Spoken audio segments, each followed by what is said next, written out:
इस कार्यक्रम के पुण्यार्चक हैं श्री कंवर लाल जी, महावीर प्रसाद जी पाटनी, आर के ग्रुप, मदनगंज, किशनगढ़, राजस्थान।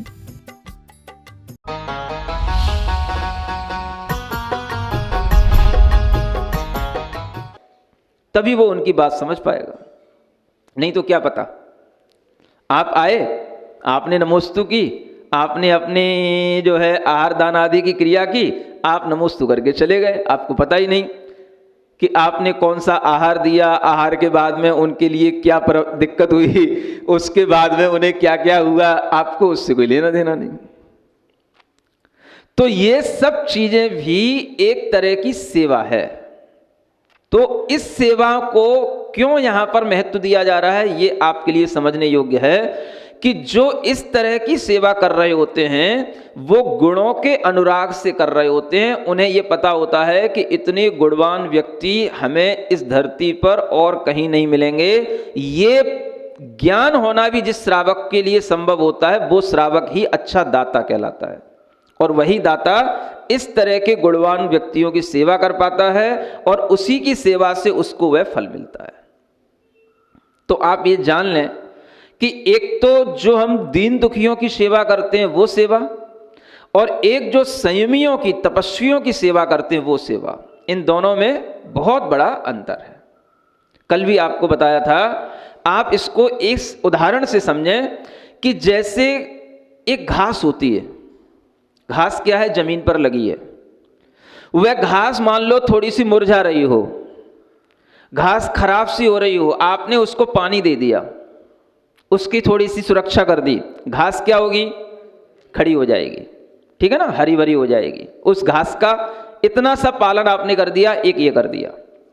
एक कहीं वृक्ष लगा हुआ हो, वृक्ष बढ़ रहा हो, और उस वृक्ष को अगर आपने सिंचन कर दिया तो क्या होगा, उस वृक्ष के फल कितने लोगों को लिए फायदेमंद होंगे, उस वृक्ष से कितने लोगों को ऑक्सीजन मिलेगी, कितने लोग, पक्षियों को उससे आश्रय मिलेगा, कितने लोगों को उसकी छाया का दान मिलेगा, उस वृक्ष के माध्यम से कितना वातावरण पवित्र होगा।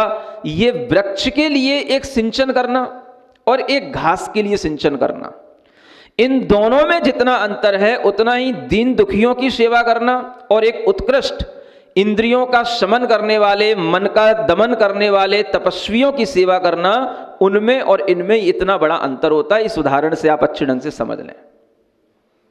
घास अगर खड़ी भी हो गई तो क्या होगा, वो कोई वृक्ष तो नहीं बन जाएगी, घास घास ही रहेगी। समझ आ रहा है, वह सिर्फ जो है हरी भरी रह करके ही बस वहीं तक उसकी इतिश्री हो जाएगी, वहीं पर उसकी समाप्ति हो जाएगी, उससे ज्यादा उसकी कोई प्रोग्रेस नहीं है।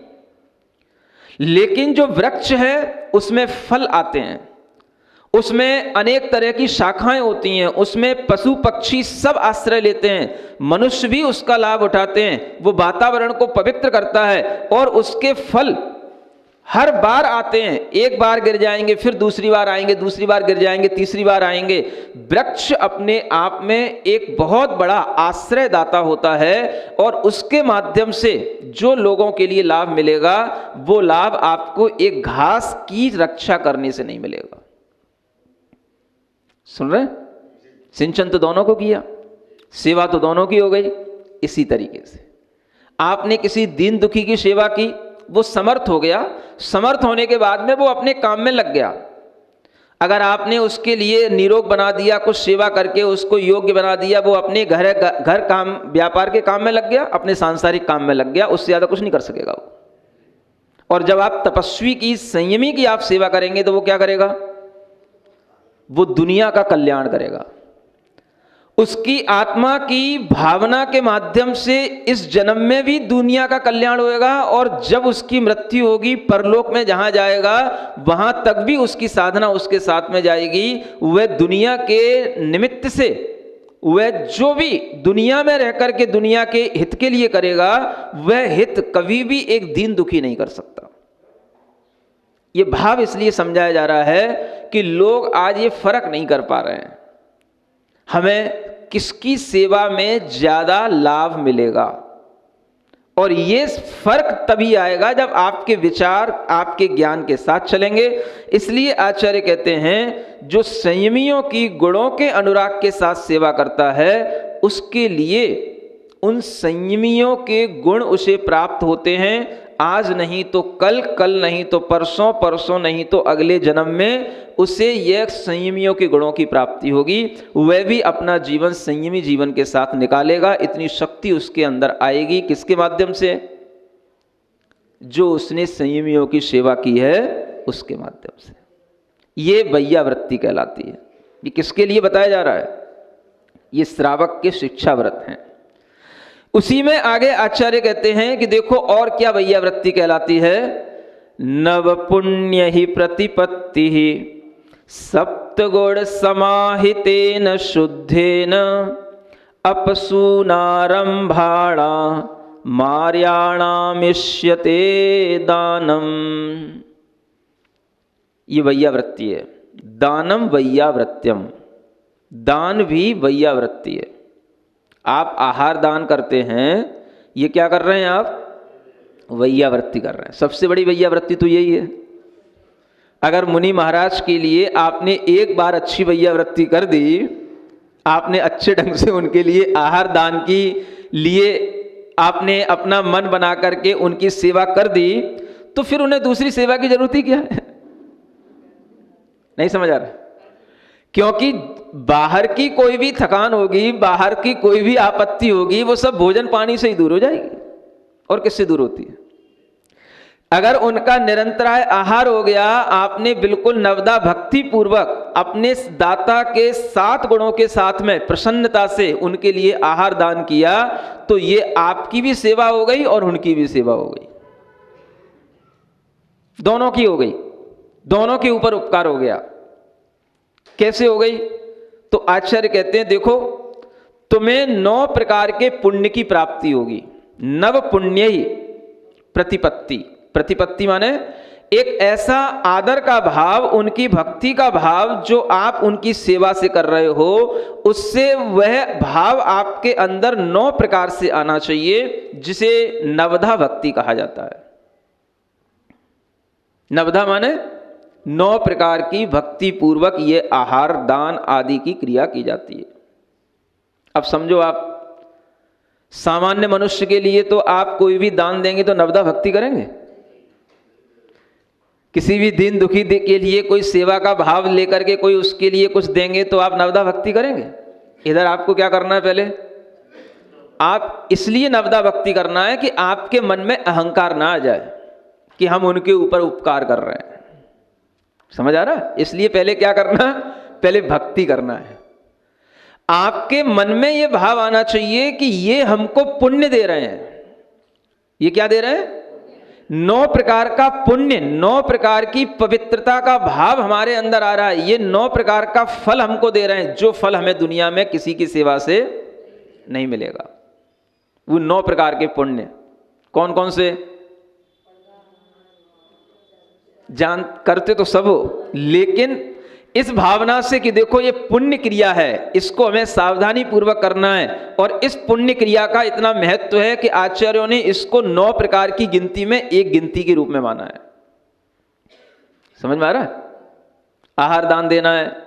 आप बाहर, अपने घर के बाहर खड़े हो गए, पड़गान करने के लिए अत्र अत्र तिष्ठ तिष्ठ कहने लगे। ये क्या है? ये आपके अंदर एक बहुत बड़ा पात्र को ग्रहण करने का भाव है, और इस ग्रहण करने के भाव से आपको पुण्य की प्राप्ति होती है। एक तो ये कि आप डायरेक्ट जाकर के पात्र को अंदर जाकर के आहार दे आए, समझ आ रहा है? और एक आप उसकी प्रतीक्षा कर रहे हो, वो आ जाए, उसकी हमें स्वीकारता हो जाए, वो पात्र हमको मिल जाए। जो आपके अंदर ये उसके प्रति ग्रहण करने की भावना है, इसको बोलते हैं प्रतिग्रहण। क्या बोलते हैं इसको? संस्कृत का शब्द तो है प्रतिग्रहण, पाणी ग्रहण नहीं। क्या बोलते हैं? वो तो सब जानते हैं। इसको क्या बोलते हैं? प्रतिग्रहण। समझ आ रहा है? प्रतिग्रहण में प्रतिग्रहण शब्द क्यों दिया? देखो इसमें कितनी अच्छी बात है, आपको बताऊं। एक तो होता है ग्रहण और एक होता है प्रतिग्रहण। ग्रहण माने कोई भी चीजें हमने ग्रहण कर ली, फिर उसके बाद में जो दूसरे ने की वो कहलाएगी प्रतिग्रहण। जैसे प्रतिक्रिया, क्रिया फिर प्रतिक्रिया। आपने कोई क्रिया की, उसके बाद में सामने वाले ने उसी तरीके की कोई क्रिया की, उसका नाम क्या हो गया? प्रतिक्रिया। आपकी क्रिया करने के बाद जो हुई, रिएक्शन आफ्टर एक्शन। समझ आ रहा है? ऐसे ही प्रतिग्रहण, ग्रहण के बाद में, यानी कि पहले साधु संयमी आपको ग्रहण करता है। सुनो पहले क्या कहा जा रहा है? पहले साधु आपको ग्रहण करता है, वो आपको स्वीकार कर लिया, आज मैं इसके पास में जाकर के खड़ा हो गया, माने कि आज इनके घर में मुझे आहार, इस पात्र से मुझे आहार लेना है। समझ आ रहा है? तो पहले साधु ने तुमको ग्रहण कर लिया, ये ग्रहण हो गया। अब जब तुम्हें लगा कि हां साधु ने हमें ग्रहण कर लिया, तब तुमने उसको ग्रहण करने के लिए अत्र तिष्ठ तिष्ठ कह करके तुमने उसके चक्कर लगाने शुरू कर दी। अब ये हमारे चक्कर में आ गए, अब इनको हम कहीं नहीं जाने देंगे।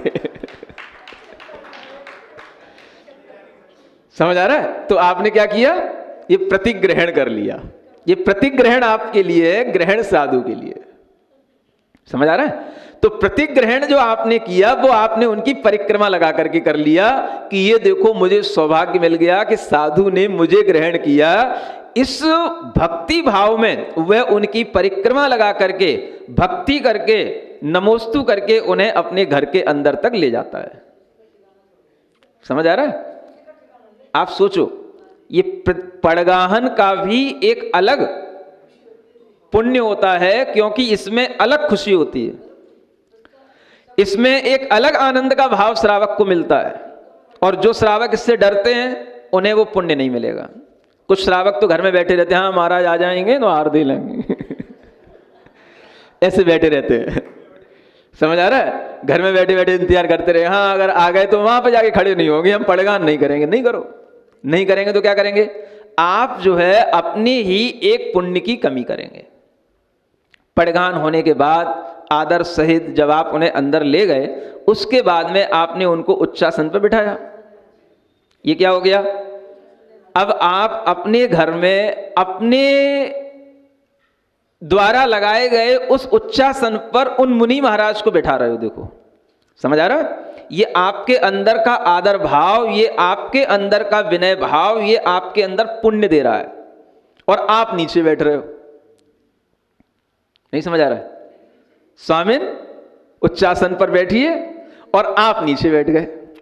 अब ये कितना बड़ा भाव हो गया। भले ही आप कितनी बड़े सेठ हो, कितनी बड़े राजा हो, है ना, वो आपके अंदर का ये भाव, ये विनय का भाव, ये आपके अंदर बहुत बड़ा पुण्य ला रहा है कि आप संयमियों के प्रति इतना विनम्र हो कि उनको तो आपने उच्चासन दिया, और आप इतने बड़े धनी होकर के भी आप उनके नीचे बैठ गए। आपने मुझे धन्य कर दिया जो आपने मेरा यह आसन ग्रहण कर लिया। समझ आ रहा है? ये दूसरा भाव हो गया, है कि नहीं? पुण्य भाव करोगे, महसूस करोगे तो सब होएगा, और औपचारिकता करोगे तो कुछ नहीं होएगा। एक तो बस वो होता है कि कर लेना, हल्ले हल्ले में सब हो जाना, जल्दी जल्दी में सब हो जाना, और एक विधि पूर्वक हर क्रिया को ढंग से करना। तो श्रावक को ये ज्ञान होना चाहिए कि जब मुनि महाराज अंदर पहुंचे हैं, हम उन्हें अंदर लेकर के गए हैं, तो ये सौभाग्य हमारा होना चाहिए कि हम उनसे कहें उच्चासन विराजिए। कई श्रावकों को पता ही नहीं होता है, दूसरे कामों में लग जाएंगे, तुरंत चौकी में जाकर कहीं ये उठाना, वो उठाना, ये पटकना, वो पटकना, और जो करना है वो नहीं करना। समझ आ रहा है? हर श्रावक के अंदर ये होना चाहिए कि मुझे 9 पुण्य ग्रहण करना है। ये दूसरा हो गया। तीसरा क्या होगा? अब जब उनको उच्चासन पर बिठा दिया तो क्या करना? आहा, मुनि महाराज मेरे घर में मेरे आसन पर बैठ गए, और उस आसन पर बैठने के बाद में जब वो उनके चरणों में बैठ गया तो पहले वह उनके चरणों का प्रक्षालन करेगा। धन्य भाग्य मेरे, जो मुझे ऐसे संयमी के चरण अपने घर में पखारने के लिए मिल गए। और उस समय पर मुनि महाराज खुद बिना कुछ कहे हुए भी अपने चरण आगे निकाल करके दे देंगे, हाँ ठीक है तू पखार ले। समझ आ रहा है? अन्य किसी टाइम पे आएगा तो मना कर देंगे, नहीं। समझ आ रहा है? क्योंकि उस समय पर उसके हक को वो भी नहीं छोड़ेंगे, उसके हक को वो कहेंगे भाई इसका पुण्य मैं क्यों मारूं, और ये लिखा हुआ है आगम में, ये अपनी विधि कर रहा है, ये अपना पूरा का पूरा 9 पुण्य ले रहा है। तो मुनि महाराज भी उसके लिए बिना कुछ सकुचाए हुए उसके लिए चरण आगे रख देंगे, वह उनके चरणों पर जलधारा छोड़ेगा और उसके बाद में उन चरणों का क्या करेगा, है ना, गंधोदक लेकर के अपने सिर पर लगाएगा। ये क्या हो गया, ये तीसरा पुण्य हो गया। समझ आ रहा है? हाँ? अब इसके बाद में वह इतने में भी संतुष्ट नहीं होता। मुनि महाराज न जाने कहाँ से आए हैं, कितनी तपस्या किए हुए हैं, कितनी जगहों से विहार करके आए हैं, दिन भर रात भर अपनी आत्म आराधना में लगे रहते हैं। ऐसे चरणों का हमें आज सौभाग्य मिला।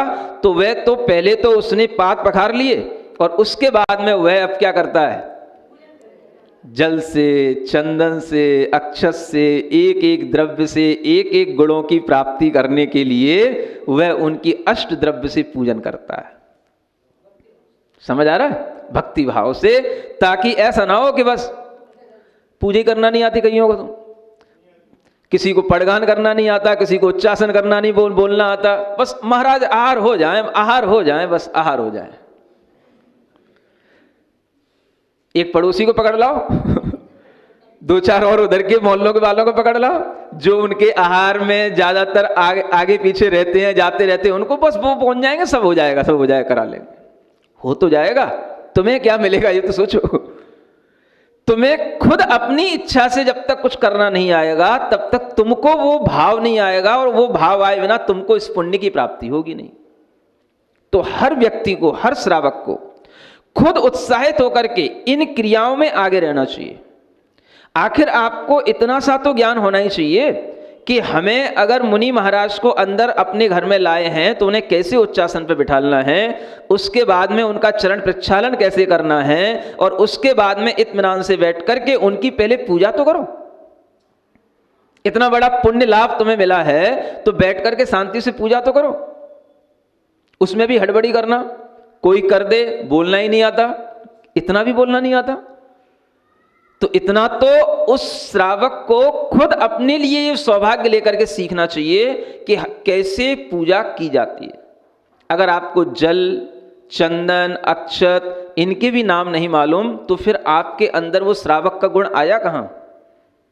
ये तो अभी आपको 9 प्रकार के पुण्य बताए जा रहे हैं। श्रावक के जो 7 प्रकार के गुण हैं वो अलग हैं, और उसमें श्रद्धा, भक्ति, ये गुण बताए गए हैं। भक्ति में अगर आपको भक्ति करना ही नहीं आता तो आपके अंदर भक्ति नाम का गुण ही नहीं है, तो आप केवल आहार देने की महत्ता क्यों समझोगे? उससे आपको क्या मिलेगा? तो आहार देने का इतना बड़ा महत्व नहीं है जितना महत्व उस आहार से पहले की प्रक्रिया और उस पुण्य को संपादित करने का है। तो हर श्रावक को जो अपने घर में मुनि महाराज को ले जाना चाहता है उसे कम से कम अष्ट द्रव्य से पूजन करना खुद आना चाहिए, खुद करना चाहिए, दूसरे लोगों की तरफ नहीं देखना चाहिए, कराओ पूजन। समझ आ रहा है? ये पूजन करने का भाव, पूजन की, और पूजन करने के बाद में उसने प्रणाम किया, पूजन करने के बाद में फिर एक बार नमोस्तु करना, ये आवश्यक होता है। समझ में आ रहा है? ये हो गए 5 प्रकार के पुण्य, पूजन का एक और प्रणाम करने का, नमोस्तु करने का एक अलग, ये 5 प्रकार के पुण्य हो गए। समझ आ रहा है? अब वो तैयार हुआ, अब कहेगा श्रावक मन शुद्धि, वचन शुद्धि, काय शुद्धि। समझ आ रहा है? अब उसकी ये एक एक शुद्धि, एक एक पुण्य है। अब आप इसके महत्व को नहीं समझो, बस रट लेते हो, बोल देते हो। है? मन शुद्धि माने मेरा मन बिल्कुल शुद्ध है, मुझे कोई भी चिंता नहीं, कोई व्याकुलता नहीं, मैं पूरे आदर भक्ति भाव के साथ में हे भगवान आपके लिए ही समर्पित होकर के खड़ा हूं, ये मन शुद्धि है।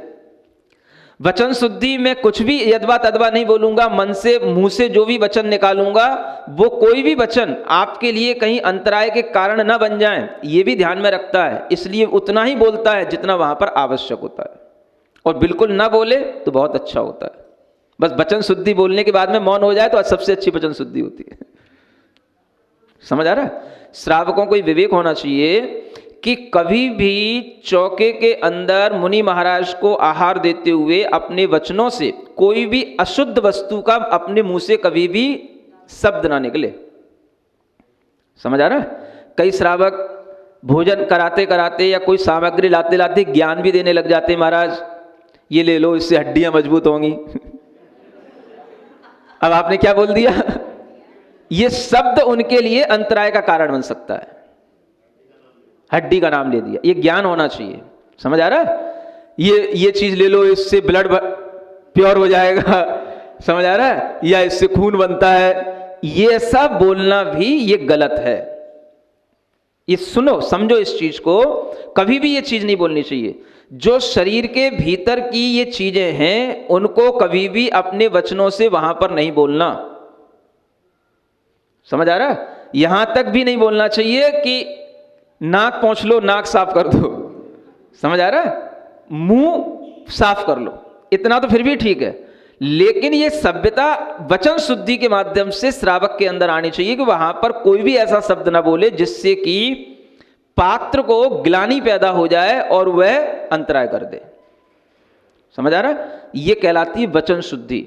उतना ही जितना काम का है, ना हु हल्ला करना, ना अपशब्द बोलना, ना किसी से चिल्लाहट करना, ना किसी के ऊपर किसी भी तरह का आरोप प्रत्यारोप करना। शांत भाव से वचन शुद्धि का संकल्प लेकर के जब वो खड़ा होता है तो इतना बड़ा हुआ है, उसके अंदर एक संकल्प होता है। वचन शुद्धि का मतलब ये है। सुन रहे हैं ना? काम में आएगा कुछ कि नहीं आएगा?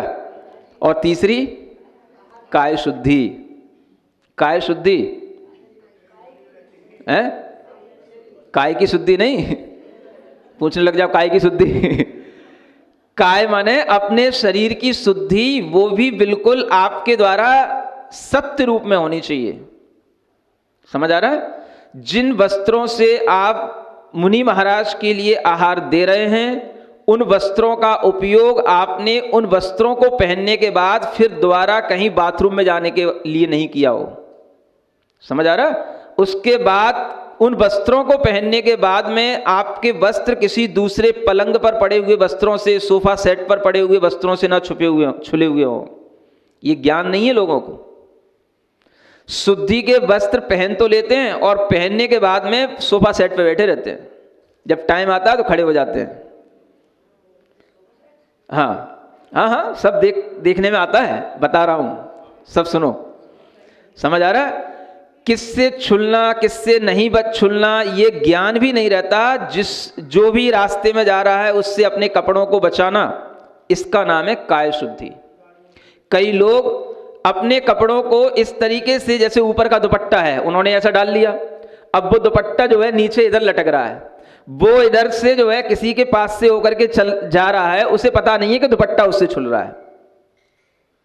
हवा भी चल रही है, उससे उड़ रहा है, वो दुपट्टा उसको छुल रहा है, उसको पता नहीं है। ये पता होना चाहिए। इसका नाम है काय शुद्धि। अपने कपड़े बांध करके रखो।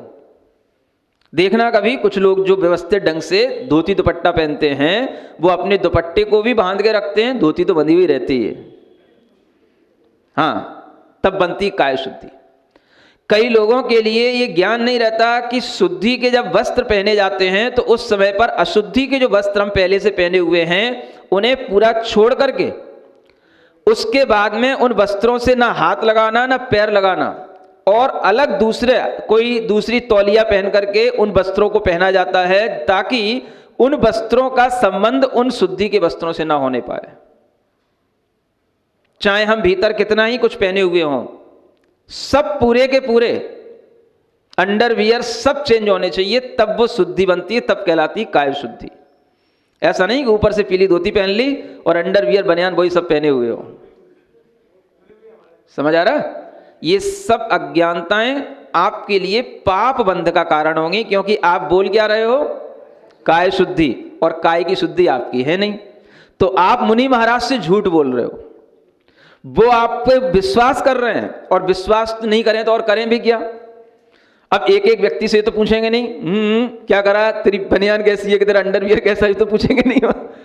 समझ आ रहा है? ये तो आपका विवेक है कि आपको अगर मुनि महाराज के लिए आहार देना है, आपके लिए काय शुद्धि बोलने वाला है, तो आप उसका महत्व समझें। ये एक पुण्य कहा गया है बहुत बड़ा।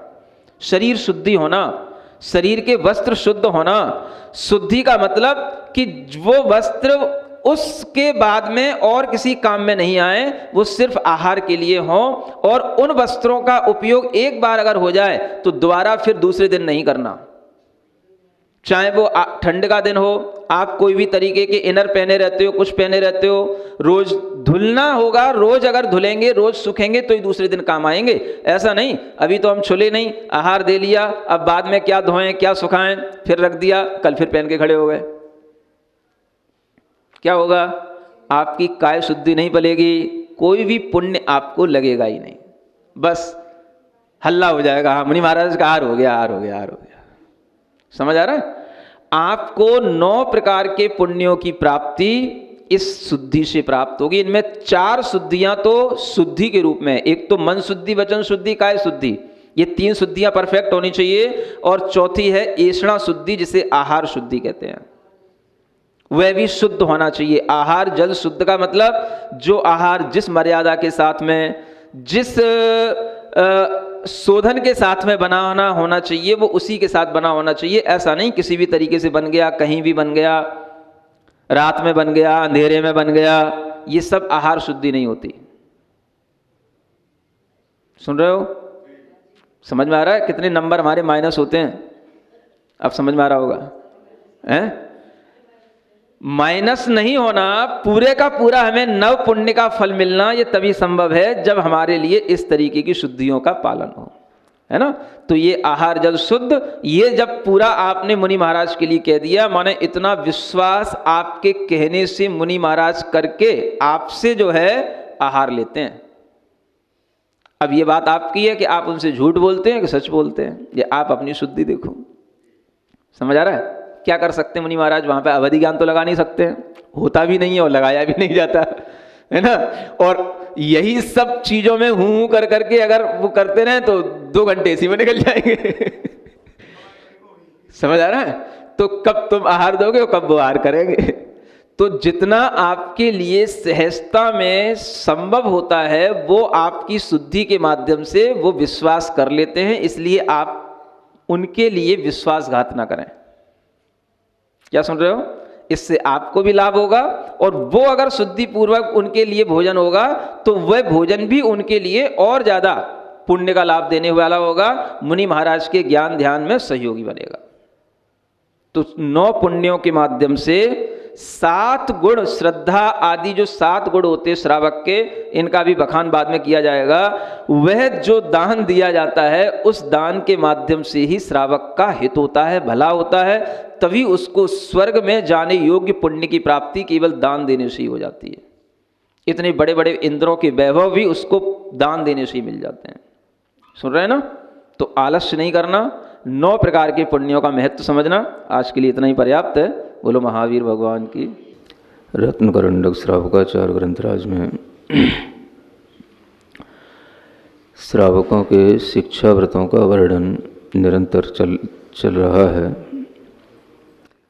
उन्हीं व्रतों का वर्णन करते हुए जो वैयावृत्ति और दान और अतिथि संविभाग का महत्व बताया जा रहा है, उसी को और आगे बढ़ाते हुए आचार्य कहते हैं, ग्रह कर्मणापि निश्चितं कर्म विमार्ष्टि खलु ग्रह विमोक्तानां अतिथीनां प्रतिपूजा रुधिरमलं धावते वारी। कहते हैं जो गृहस्थ होते हैं वो अपने गृह कार्यों के द्वारा अनेक तरह के पाप कर्मों का अर्जन करते हैं, और वह गृहस्थ जो सभी प्रकार के आरंभ आदि कार्यों में संलग्न रहता है, उस गृहस्थ के लिए हमेशा 5 प्रकार के जो सूने होते हैं उनमें भी प्रवृत्ति उसकी बनी रहती है। एक पंच सूना पिछली गाथा में कहा गया था, जिसमें कि गृहस्थ श्रावक के लिए बताया गया कि पंच सूनों में जो लगा है वो गृहस्थ है, और उन पंच सूनों से जो रहित होता है वो साधु होता है। तो पंच सूने होते हैं जिसमें कि घर में काम आने वाले ऐसे 5 साधन जिनसे आरंभ होता है, हिंसा होती है, लेकिन वह आवश्यक होते हैं, उन्हें करना जरूरी होता है, क्योंकि उसके बिना गृहस्थ की दिनचर्या नहीं पलती है। ऐसे उन पंच सूनों में एक सूना होता है जिसे ऊखली कहा जाता है। पहले घरों के अंदर एक ऊखली बनी हुई रहती थी जिसमें कूटने का काम किया जाता है। कोई भी अनाज कूटना हो, तिलहन कूटना हो, तो वह ऊखली के माध्यम से वह गृह कार्य किया जाता है। यह ऊखली भी एक सूना के अंदर आती है, जिसके माध्यम से भी आरंभ कार्य निरंतर होता रहता है। दूसरा, ऊखली के बाद होता है जो चक्की घरों में रहती है, जिसके माध्यम से अनाज आदि पीसा जाता है, उसको भी इस पंच सूने में गिना जाता है। तो वह चक्की जिसके माध्यम से दाल, अनाज आदि दला जाता है और उनके आटा वगैरह तैयार किया जाता है, ये भी एक आरंभ का कार्य है। फिर जो चूल्हा जलता है वो भी एक आरंभ का कार्य है, जिस चूल्हे के माध्यम से अग्नि उत्पन्न होती है और उस अग्नि के प्रयोग से भोजन आदि पकता है, बनता है, वह भी एक तरह का आरंभ है, और उस आरंभ से भी हिंसा आदि कार्य होते हैं। फिर एक होता है जिस पर कि बर्तन रखे जाते हैं और जिससे पर पानी भर कर के रखा जाता है, जिसे भी अलग अलग जगहों पर अलग अलग भाषाओं से कहा जाता है। क्या बोलते हैं आप लोग यहाँ पर? हैं? कहीं कहीं उसको घिनौची कहा जाता है। क्या बोलते हैं? घिनौची।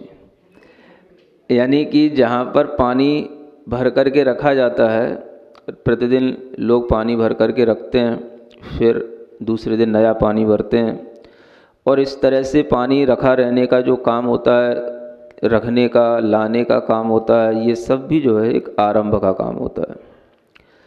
और उसके बाद में जो 5वीं चीज़ है वो झाड़ू बुहारी करना, यानी कि घर में झाड़ू पोंछा लगाना, ये जो है 5वीं चीज़ है। और इसके माध्यम से भी अनेक प्रकार से जीव हिंसा होने की संभावनाएं भी होती हैं और होती भी हैं, इसलिए इसको भी आरंभ की श्रेणी में गिना जाता है। तो यह एक पुरानी पद्धति है पंच सूना। अब आप समझें कि जो आचार्य समंतभद्र महाराज हुए, ये ईसा की 3री शताब्दी के आचार्य हैं, और इन्होंने उस समय पर भी यह पंच सूना, ऐसा इस श्लोक में ऊपर जो आर्या छंद आया था उसमें लिखा है कि जो आर्य होते हैं, जिन्हें हम पूज्य कहते हैं, जो हमारे लिए आदर्श हैं, उनके पास में सूना नहीं होनी चाहिए, पंच सूना से वो रहित होना चाहिए। इतनी शर्त तो कम से कम हमें साधु के लिए देखनी ही चाहिए। 5 प्रकार के ये जो पाप के कार्य हैं, आरंभ के कार्य हैं, जो गृहस्थों के योग्य हैं, गृहस्थ अगर इनको करेगा तो उसका जीवन चलेगा, और साधु इनको करेगा तो उसका जीवन मिटेगा। तो ये काम गृहस्थ के लिए हैं, साधु के लिए नहीं है। इसलिए साधु के लिए कहा गया कि वह पंच सूनाओं से रहित हो। ऐसे 5 सूनाओं से रहित उन आर्यों के लिए दान जो दिया जाता है, उसी दान का महत्व यहाँ बताते हुए कहा जा रहा है कि वो दान जो आपके लिए गृहस्थ कार्यों में अनेक प्रकार के पाप होते हैं, और आप उस गृह कार्य के द्वारा अपनी अंतरात्मा को मलिन कर लेते हैं, उस पाप के बंध के कारण से आपके अंदर निरंतर जो अशुभ कर्म है उनका बंध होता रहता है। अब उस अशुभ कर्म को दूर करने का, उसे धोने का कोई अगर उपाय है तो बहुत अच्छा उपाय यहाँ बताया जा रहा है।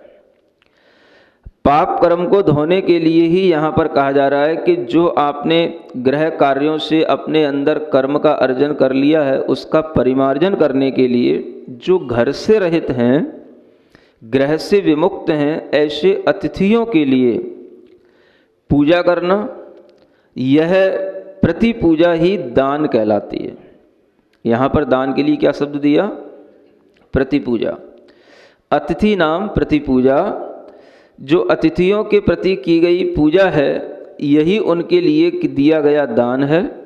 और इस दान के माध्यम से ग्रह कार्य में अर्जित हुए सभी प्रकार के पाप कर्मों का परिमार्जन होता है। यानी सुबह से शाम तक आपके लिए सबसे ज़्यादा अगर ग्रह कार्य में जो आरंभ होता है तो वह घर संबंधी ही सबसे ज़्यादा काम होते हैं। अभी व्यापार के काम तो आप दूसरा रख दो, एक तरफ रख दो। घर के काम जो सुबह से शुरू हो जाते हैं, घर में सुबह से झाड़ू लगाना, सुबह से जो पानी भरा रखा है उसको फेंकना, नया पानी भरना शुरू करना, सुबह से अपनी स्नान आदि क्रियाएं करना, तो सुबह से ही जो है पानी का, अग्नि का, भूमि का ये जो आरंभ शुरू हो जाता है, इसी से जीव हिंसा प्रारंभ हो जाती है। और इस तरह की जीव हिंसा श्रावक को निरंतर प्रतिदिन नियम से करनी होती है। अपना वो नियम बना लेता है श्रावक, टाइम टेबल रहता है उसका कि मुझे कितने बजे उठना है, कितनी देर मुझे घर में झाड़ू लगाने में लगेगा, कितनी देर मुझे पानी भरने में लगेगा, कितनी देर मुझे नहाने में लगेगी, कितनी देर मुझे कपड़े धोने में लगेगी, कितनी देर मुझे जो है भोजन बनाने में लगेगी। ये सब चीज़ों का जो वह अपने अंदर एक नियामकता के साथ चलता है, वो नियामकता श्रावक के लिए जरूरी है। और उसके ही माध्यम से उसको 5 प्रकार के स्थावर जीवों के घात से उसे निरंतर पाप का बंध होता है। वो भी तब जब वह सावधानी पूर्वक ये प्रवृत्ति करे। तब अगर सावधानी नहीं रखेगा तो त्रस जीवों की हिंसा भी उसके द्वारा हो जाती है इन्हीं आरंभ के कार्यों में। और वह सब जो त्रस या स्थावर जीवों की हिंसा होती है,